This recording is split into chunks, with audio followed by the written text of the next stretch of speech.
presented by MRS Music.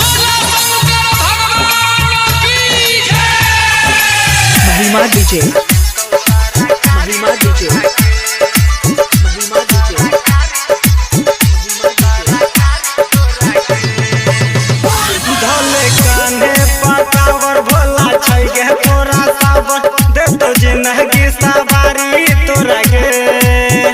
कोले सावन के सोमारी सब छौरी कुंवारी दुल्हा में तो सारा कारी तोरा गे छौरी गे छौरी गे धोले कान्हे पकावर भोला छै गे तोरा सावर दे तो जिंदगी सवारी तोरा गे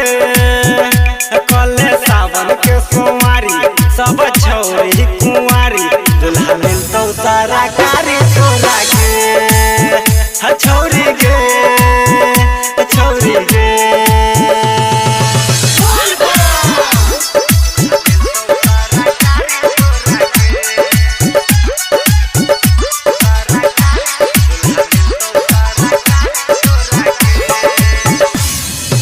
महिमा डीजे, सौली चौक वाली से MRS म्यूजिक की शानदार प्रस्तुति। सुल्तानगंज से भरी ली है लेके लोता में जल के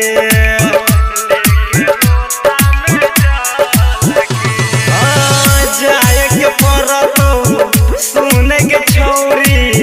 देव घर तोरा पैदल के सोच सपना पूरा है तो भोला दे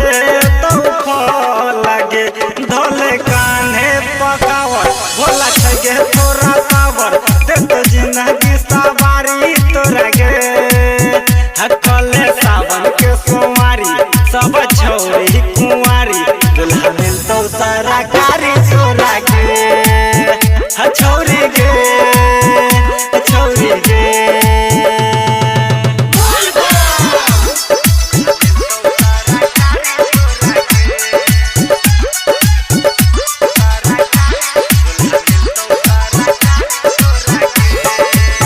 महिमा डीजे, सौली चौक वाली से MRS म्यूजिक की शानदार प्रस्तुति। सुबह समतोई करिह भजनिया छौरी महाकाल के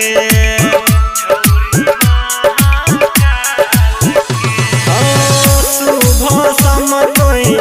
करिह भजनिया छौरी महाकाल के तारा पुरई तो भोले दानी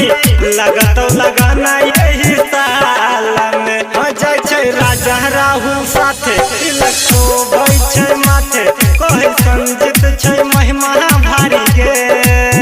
हकले सावन के सोमारी सब छौरी कुंवारी दुल्हा में तो सारा कारी तोरा गे